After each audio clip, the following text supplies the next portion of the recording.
Hello students, तो यहाँ पे एक स्टूडेंट का डाउट क्वेश्चन है।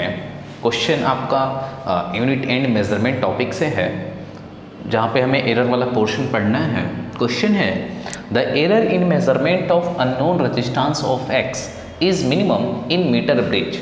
अब मीटर ब्रिज के बारे में 11th वालों ने तो नहीं सुना है ना, 12th वालों को पता है इसके बारे में, डिटेल में उन्होंने पढ़ा हुआ है। बट मैं मीटर ब्रिज ये मान के चल रहा हूँ मुझे भी नहीं आता है ना। अब इसका मतलब नहीं कि मीटर ब्रिज के बारे में जानकारी हो, आप जानते हो तो ही ये क्वेश्चन हो पाएगा, ऐसा कुछ नहीं है। ठीक है, फिलहाल मीटर ब्रिज एक इलेक्ट्रॉनिक डिवाइस है, ये मान के चलो आप। ठीक है, when L equal to 70 centimetre, क्या कह रहा है ये लाइन, क्या कह रहा है आपसे कि अननोन रेजिस्टेंस X हम फाइंड कर रहे हैं और अननोन रेजिस्टेंस जो आपका X है इसके मेजरमेंट में एरर मिनिमम हो रहा है कब, जब L की वैल्यू बाबू 70 सेंटीमीटर है। L की वैल्यू क्या है, 70 सेंटीमीटर है। Where L is the distance of null point, और L क्या है, एक नल पॉइंट है। नल पॉइंट थोड़ा सा मैं आइडिया दे देता हूँ बाबू, थोड़ा सा आइडिया दे देता हूँ। देखो ये एक मीटर ब्रिज का वायर है, ठीक है, और इस पे हम ना एक जॉकी है ना, ये भी वायर होता है। अब इसको मैं क्या करता हूँ, ये कंडक्टर है, ठीक है, अब इस पे मैं आगे पीछे इसको करूँगा और इससे कनेक्टेड होगा गैल्वेनोमीटर। गैल्वेनोमीटर के बारे में सुना है आपने, है ना, 10th क्लास में भी आपने पढ़ा हुआ है, डिटेल में नहीं बट आइडिया तो है। गैल्वेनोमीटर इससे कनेक्टेड होगा, ठीक है।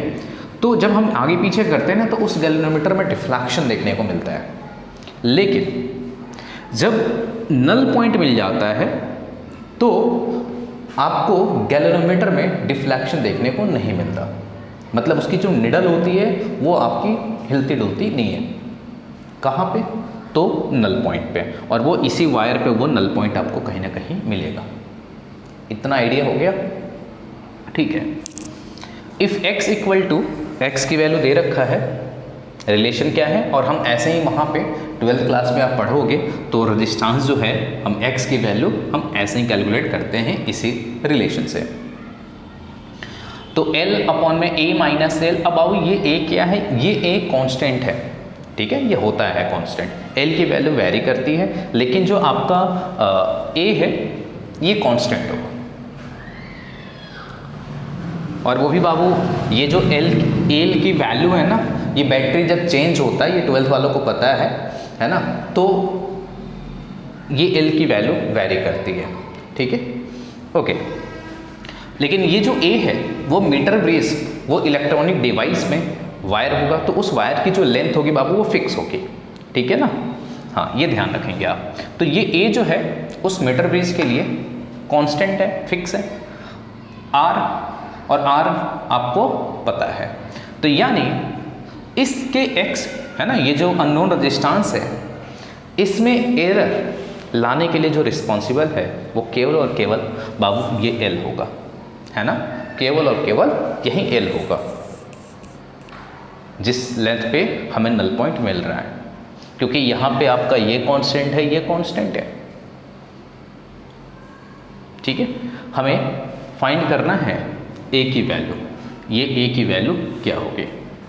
क्वेश्चन समझ में आया, दोबारा समझाता हूँ मैं, अच्छे से समझो। ये आपको एक रिलेशन दिया गया है, यहाँ पे A की वैल्यू फाइंड करनी है, ठीक है।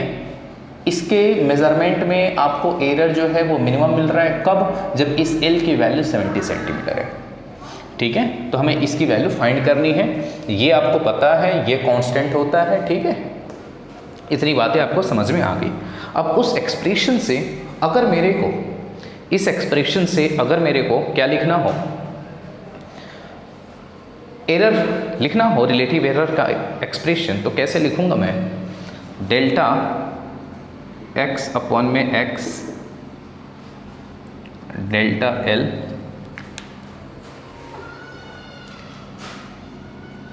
L अपॉन में L प्लस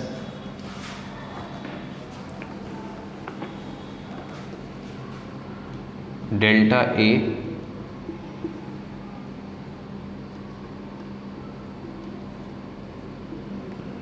ठीक है। ऐसे लिखोगे। अब ये आर जो है आपका ये कांस्टेंट है बाबू, इसमें एरर नहीं होगा, ठीक है। तो ये आप एक्सप्रेशन ऐसे लिखोगे।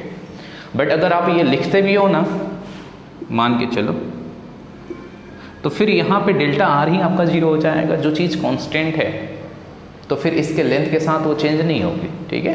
तो डेल्टा आर ऑलरेडी 0 हो जाएगा, 0 अपन में समथिंग 0, तो इसको हटा ही दो ना, क्या फ़ायदा।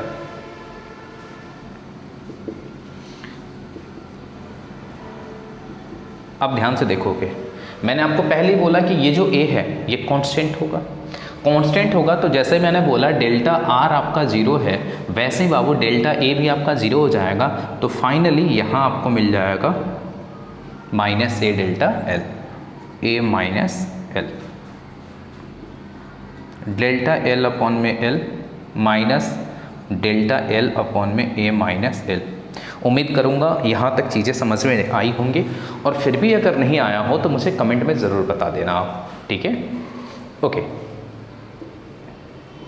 बाबू, हमारी कोशिश रहती है ना, हम उसी क्वेश्चन को अटेम्प्ट करें, या आपसे पूछें या आप मुझसे पूछें जिसका सॉल्यूशन शायद ही कहीं मिले, ठीक है। इसका भी अगर आप सॉल्यूशन आप चेक करोगे तो जैसे तैसे आपको बता दिया गया है। ओके ठीक है, यहाँ तक आपको बात समझ में आ गई होगी। अब मेरा सवाल कि एरर जो है मिनिमम है, ठीक है। अब ये मिनिमम बाबू कितना हो सकता है? 0, ठीक है। तो अगर ये एरर 0 हो जाए, ठीक है, एरर मिनिमम मतलब अगर 0 नलिफाई हो जाए, तो ये 0 equal to delta L upon में एल, डेल्टा एल अपॉन में ए माइनस एल, ठीक है। सॉल्व करो इसको, तो माइनस को इधर ले आओ, तो आपका delta L A minus L equal to delta L L, delta L से डेल्टा एल निपट गया, तो A equal to 2l। Finally A की जो वैल्यू आ गई 2 × 70, ठीक है। अब मुझसे क्वेश्चन करोगे कि ये आपने 0 क्यों लिया, क्वेश्चन में तो ऐसा दिया नहीं। तो मेरा बाबू क्वेश्चन आपसे ये है कि अगर मेज़रमेंट एरर जो है वो मिनिमम है, तो मिनिमम कितना 0 हो सकता है ना, है ना। अगर हम बहुत मिनिमम की बात कर रहे हैं तो वो नियरली क्या होगा, 0 या 0, ठीक है। अब इससे छोटी वैल्यू तो हो नहीं सकती, सो मैंने इसको 0 कंसिडर किया है। तो फाइनली ये आपका आंसर जो है 140 सेंटीमीटर आया। फिर भी किसी तरह का डाउट हो, ठीक है, आपको कुछ गलत लग रहा हो, तो डेफिनेटली आप कमेंट में मुझसे पूछ सकते हैं। ओके, डिस्कस करोगे तो बहुत कुछ सीखेंगे।